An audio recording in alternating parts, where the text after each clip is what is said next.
के राज्यसभा में एक बार फिर से जमकर हंगामा हुआ और उसके बाद राज्यसभा की कार्रवाई को दिन भर के लिए स्थगित कर दिया गया। भारतीय जनता पार्टी के राधा मोहन दास ने व्यवस्था का प्रश्न उठाते हुए सभापति धनखड़ को पद से हटाए जाने के प्रस्ताव संबंधी विपक्षी दलों के नोटिस का उल्लेख किया और कहा कि वह 20 साल से उत्तर प्रदेश में विधायक रहे हैं, लेकिन जो स्थिति आज वह राज्यसभा में देख रहे हैं वैसी स्थिति विधानसभा में कभी नहीं रही।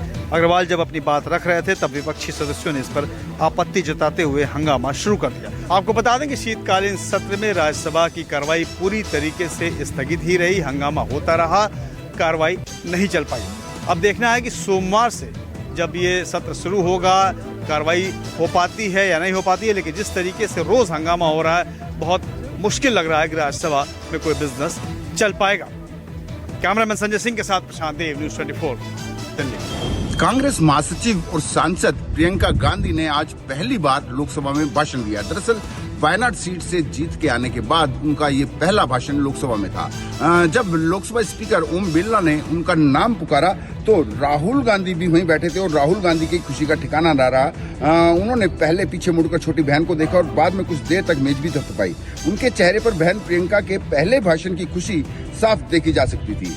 इतना नहीं, जब प्रियंका बोल रही थी तब भी राहुल बीच बीच में उनका उत्साह बढ़ाने के लिए लगातार मेज थपथपा रहे थे। बता दें, प्रियंका गांधी पहली बार सांसद बनकर देश की संसद में पहुंची हैं। इस दौरान उन्होंने प्रधानमंत्री नरेंद्र मोदी और बीजेपी पर जमकर निशाना साधा। कहा कि अगर लोकसभा चुनाव के नतीजे इस तरह के ना होते तो ये लोग संविधान बदलने को भी तैयार थे। साथ ही उन्होंने मोदी पर तंज कसते हुए कहा कि आज के राजा भेष बदलना तो जानते हैं, लेकिन जनता के बीच जाने और उनकी आलोचना सुनने की हिम्मत नहीं है। जवाहरलाल नेहरू की भी उन्होंने बात की। जवाहरलाल ने जो उपलब्धियां देश को दी उस बारे में भी उन्होंने बात की। साथ ही चुनौती भी दी कि अगर आप बैलेट पेपर से चुनाव करा लें तो ये देश की जनता दूध का दूध और पानी का पानी कर देगी। विनय सिंह, न्यूज़ 24 दिल्ली। महाकुंभ की सफलता के लिए प्रधानमंत्री नरेंद्र मोदी आज संगम नगरी प्रयागराज पहुंचे। यहां पर पूजा अर्चना के साथ उन्होंने आज साधु संतों से भी मुलाकात की। प्रधानमंत्री नरेंद्र मोदी ने विश्व के सबसे बड़े सांस्कृतिक समागम के रूप में महाकुंभ की सफलता के लिए आज कुंभ कलश का पूजन किया। प्रधानमंत्री मोदी रिवर क्रूज से संगम के तट पर पहुंचे थे। साधु संतों से मिलने के बाद उन्होंने गंगा पूजन किया। इस दौरान मुख्यमंत्री योगी आदित्यनाथ भी उनके साथ मौजूद रहे। पीएम मोदी ने आज 5500 करोड़ रुपए की परियोजनाओं का लोकार्पण और शिलान्यास भी किया। प्रधानमंत्री नरेंद्र मोदी के आगमन के मद्देनजर संगम तट पर स्थित श्री बड़े हनुमान जी का भव्य श्रृंगार भी किया गया था। यहाँ पर एक भव्य कॉरिडोर का निर्माण किया जा रहा है, जिसका पहले चरण का काम पूरा हो चुका है। हनुमान मंदिर के महंत श्री बलवंत गिरी ने पीएम मोदी को हनुमान जी का पूजन करवाया और पीएम ने वैदिक मंत्रोच्चार के बीच बजरंग बली का पूजन करने के साथ उनकी आरती भी उतारी। प्रधानमंत्री करीब 3 घंटे तक प्रयागराज में रहे। इस दौरान अक्षय वट की परिक्रमा और दूसरे पूजन अर्चन के बाद उन्होंने एक जनसभा को भी संबोधित किया। कैमरा पर्सन धर्मेंद्र कुमार साहू के साथ मानस श्रीवास्तव, प्रयागराज, न्यूज़ 24। महाराष्ट्र में 14 दिसंबर को मंत्रिमंडल विस्तार संभव है। सूत्रों के मुताबिक महायुति में 20, 12 और 10 का फार्मूला तय हुआ है, यानी 20 मंत्री बीजेपी के कोटे से बनाए जाएंगे, 12 मंत्री शिवसेना शिंदे गुट के बनाए जाएंगे और 10 मंत्री एनसीपी अजित पवार गुट से बन सकते हैं। गुरुवार को केंद्रीय गृह मंत्री अमित शाह से मुलाकात के बाद एनसीपी नेताओं ने वित्त मंत्रालय की मांग की है। सूत्रों के मुताबिक इस मंत्रिमंडल विस्तार में बीजेपी कोटे से जो बड़े मंत्रालय हैं वो मिल सकते हैं। इसके अलावा जो एक शिवसेना शिंदे गुट है उसको एक बड़ा मंत्रालय दिया जा सकता है।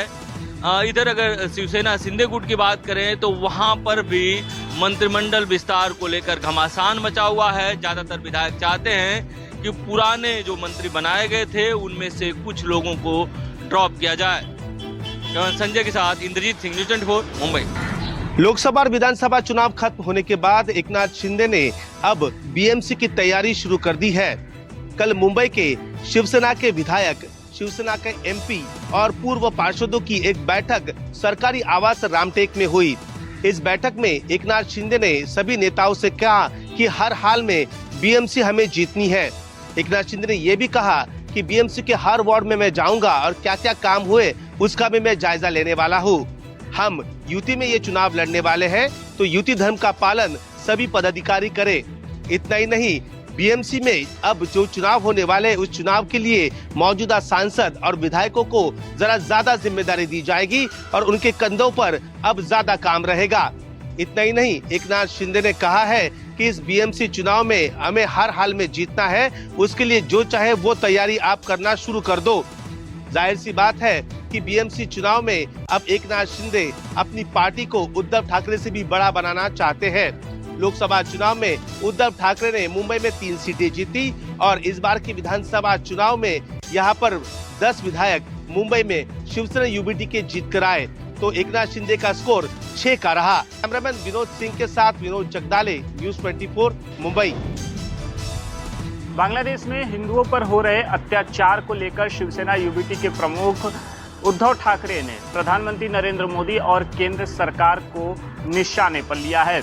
उद्धव ने मातृश्री पर प्रेस कॉन्फ्रेंस लेकर केंद्र सरकार को जो है सवालों के कटघरे में खड़ा किया। उद्धव ने कहा कि इस मुद्दे को लेकर हमारे सांसदों ने प्रधानमंत्री नरेंद्र मोदी से मिलने का वक्त मांगा था, लेकिन उन्हें मिलने का समय नहीं दिया गया है। उद्धव ने पीएम पर तंज कसते हुए कहा कि जिस तरह से उन्होंने यूक्रेन पर विशेष ध्यान देकर वहां युद्ध रुकवाने का काम किया, ठीक उसी तरह उनको जो है बांग्लादेश पर भी ध्यान देने की जरूरत है। उद्धव ने भारतीय जनता पार्टी को निशाने पर लेते हुए कहा है कि इनका हिंदुत्व जो है सिर्फ और सिर्फ वोट बैंक के लिए है। कैमरामैन सुनील भारती के साथ राहुल पांडे, न्यूज़ 24 मुंबई। बांग्लादेश में हालात बिगड़ते जा रहे हैं और दिन पे दिन हिंदुओं का वहां से पलायन हो रहा है। बांग्लादेश से हिंदू कोलकाता के रास्ते आना चाहते हैं, लेकिन उन्हें बॉर्डर पे रोक लिया जा रहा है। यही स्थिति बनी हुई है। ट्रकों की जो आवाजाही है, अब पूरी तरह से ट्रकों की आवाजाही भी ठप चुका है। कोलकाता से यानी भारत से बांग्लादेश प्रवेश करने के लिए पेट्रापोल में करीबन 500 से 600 रोजाना ट्रकों की आवाजाही हुआ करती थी, लेकिन अब पूरी तरह से ठप हो चुका है। वजह है जो हिंदू ड्राइवर है वो ट्रक लेकर बांग्लादेश जाना नहीं चाहते हैं। महज अब 15 से 20 ट्रकों की आवाजाही हो रही है, यानी जो मुस्लिम ड्राइवर है वही बांग्लादेश सामान को लेकर जा रहे हैं। यानी भारत से कह सकते हैं कि टमाटर हो, हरी सब्जियां हो, मछली हो, दवाइयां हो, मेडिसिन हो, सारी चीजों बांग्लादेश में भेजा जाता था। लेकिन अब हालात बिगड़ने की वजह से ट्रक ड्राइवर इन सब चीजों से कतरा रहे हैं। यानी कोलकाता में जगह जगह विरोध किया जा रहा है, प्रदर्शन किया जा रहा है। अब जो पेट्रापोल का जहाँ पे ट्रकों की पार्किंग है, वहाँ पे हजारों से ज्यादा ट्रक खड़े हैं और उनको इस बात का डर है कि आखिर अब यहाँ से कब जा सकते हैं। ऐसे कई सामान है जो सामान यहाँ पे नष्ट हो रहे हैं। कैमरामैन पंकज के साथ मनोज पांडे, न्यूज़ 24। सत्ता में आने के 1 साल पूरा होने के उपलक्ष्य में राजस्थान की भजनलाल सरकार ने इन दिनों सौगातों का पिटारा खोल रखा है। अजमेर में आज किसान सम्मेलन का आयोजन किया गया और इसके जरिए किसानों और पशुपालकों के साथ ग्रामीण महिलाओं को बड़ी बम्पर सौगात भजनलाल सरकार की ओर से दी गई।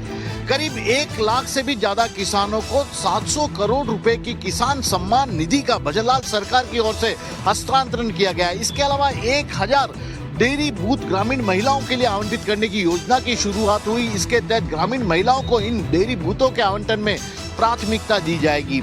इसके अलावा पशुपालकों के लिए क्रेडिट कार्ड योजना की भी आज मुख्यमंत्री भजनलाल शर्मा द्वारा शुरुआत की गई है।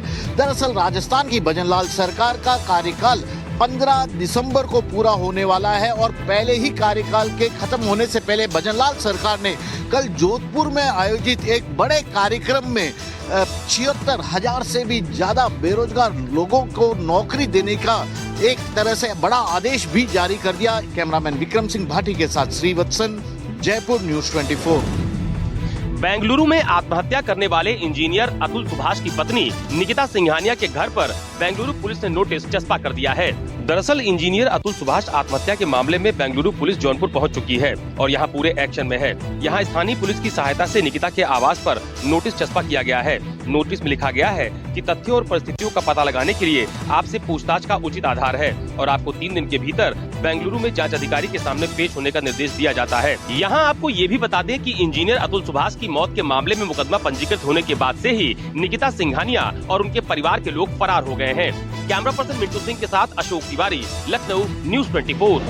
बिहार का शिक्षा विभाग इन दिनों सुर्खियों में है। शिक्षा विभाग के अपर मुख्य सचिव एस सिद्धार्थ लगातार रैंडमली किसी भी स्कूल में वीडियो कॉल कर रहे हैं और वहां के हालात का जायजा ले रहे हैं। इस वीडियो कॉल के माध्यम से वो किसी भी स्कूल में किसी वक्त फ़ोन करते हैं और उसके बाद वहाँ के स्कूलों की स्थिति वो वीडियो कॉल के माध्यम से देखते हैं। लेकिन इसी दौरान इस सरकारी स्कूलों की कलई भी खुल रही है, क्योंकि जो व्यवस्था सिर्फ कागज़ पर दिखती थी वो उसकी हकीकत सामने आ रही है इस वीडियो कॉल के माध्यम से। पिछले 2 दिनों से एस सिद्धार्थ ने कई स्कूलों को कॉल किया और इन स्कूलों में न सिर्फ शिक्षकों की लापरवाही नजर आई बल्कि स्कूलों की बद इंतजामी भी नजर आई है। वहीं दूसरी तरफ कुछ और स्कूलों में भी फ़ोन किया और वीडियो कॉल के माध्यम से वहाँ भी स्थिति देखी।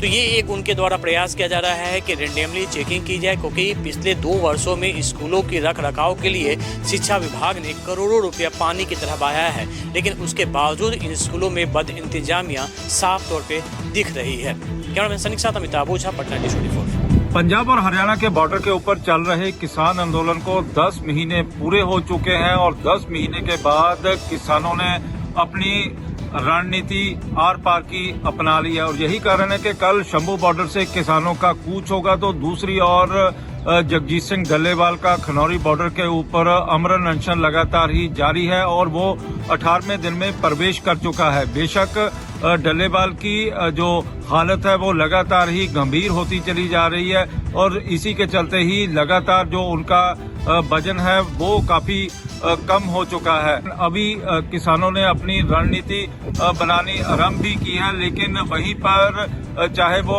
अम्बाला के डिप्टी कमिश्नर हो या फिर जींद के